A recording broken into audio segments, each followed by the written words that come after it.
PSC പഠനത്തിൽ rank ഫയലിൻ്റെയും question പേപ്പറിൻ്റെയും അതേ പ്രധാനമുള്ള ഒന്ന് തന്നെയാണ് SCRT എന്ന് പറയുന്നത്. ഇന്നത്തെ PSC എക്സാമുകളിലെല്ലാം തന്നെയും SCRT ഇല്ലാതെ ഒരു എക്സാമും നമുക്ക് കാണാൻ സാധിക്കില്ല. അപ്പോൾ റാങ്ക് ഫയലിൻ്റെ പോലെ തന്നെ അത്രയ്ക്കും ഇമ്പോർട്ടൻ്റ് ആയിട്ടുള്ള ഒന്ന് തന്നെയാണ് SCRT എന്ന് പറയുന്നത്.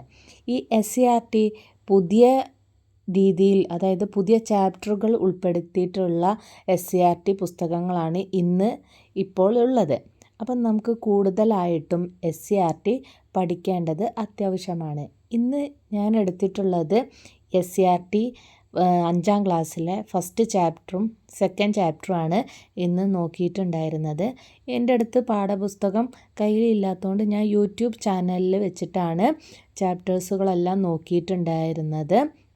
തുടങ്ങിയിട്ടേ ഉണ്ടായിരുന്നുള്ളൂ. ഇന്ന് SCRTൻ്റെ 5th ക്ലാസ്സിലെ പീലിയുടെ ഗ്രാമവും പിന്നെ ഭക്ഷണവും മനുഷ്യനും എന്ന 2 ചാപ്റ്ററാണ്, സോഷ്യൽ സയൻസിലെ 2 ചാപ്റ്ററാണ് ഇന്ന് നോക്കിയിട്ടുണ്ടായിരുന്നത്. അത് കഴിഞ്ഞിട്ട് പിന്നെ റാങ്ക് ഫയലിലുള്ള നവോത്ഥാനം ചെറുതായിട്ട് പഠിച്ചിട്ടുണ്ടായിരുന്നു. അത് ജസ്റ്റ് ഒന്ന് വായിച്ചു നോക്കി. അങ്ങനെ 2 കാര്യങ്ങളാണ് ഇന്ന് ചെയ്തിട്ടുണ്ടായിരുന്നത്. ഒപ്പം കറണ്ട് അഫേഴ്സും ഉണ്ടായിരുന്നു കേട്ടോ. 2025 ജനുവരി മാസത്തിലെ കറണ്ട് അഫേഴ്സും ഞാൻ നോക്കിയിട്ടുണ്ടായിരുന്നു. അപ്പോൾ ഇന്ന് ഇത്രയും കാര്യങ്ങളാണ് ചെയ്തിട്ടുണ്ടായിരുന്നത്. SCRT നമുക്ക് ഒരിക്കലും ഒഴിവാക്കാൻ പറ്റില്ല.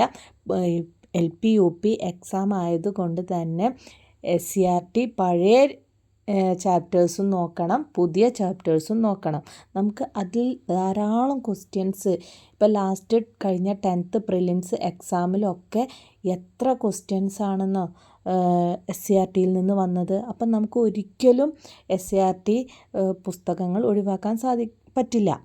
അത് LP UPയും കൂടി ആകുമ്പോൾ +2 വരെയുള്ള ടെക്സ്റ്റ് ബുക്കുകളും നമുക്ക് നോക്കേണ്ടി വരും. അപ്പോൾ അത് എല്ലാം കളക്ട് ചെയ്ത്, ഇപ്പോൾ കൂടുതൽ യൂട്യൂബ് ചാനലുകളൊക്കെ ഈ SCRTയും NCERTയും ഒക്കെ പാഠപുസ്തകങ്ങളിലുള്ള കാര്യങ്ങൾ പറയുന്നുണ്ട്. അതൊക്കെ നമുക്ക് ഫോളോ ചെയ്യണം.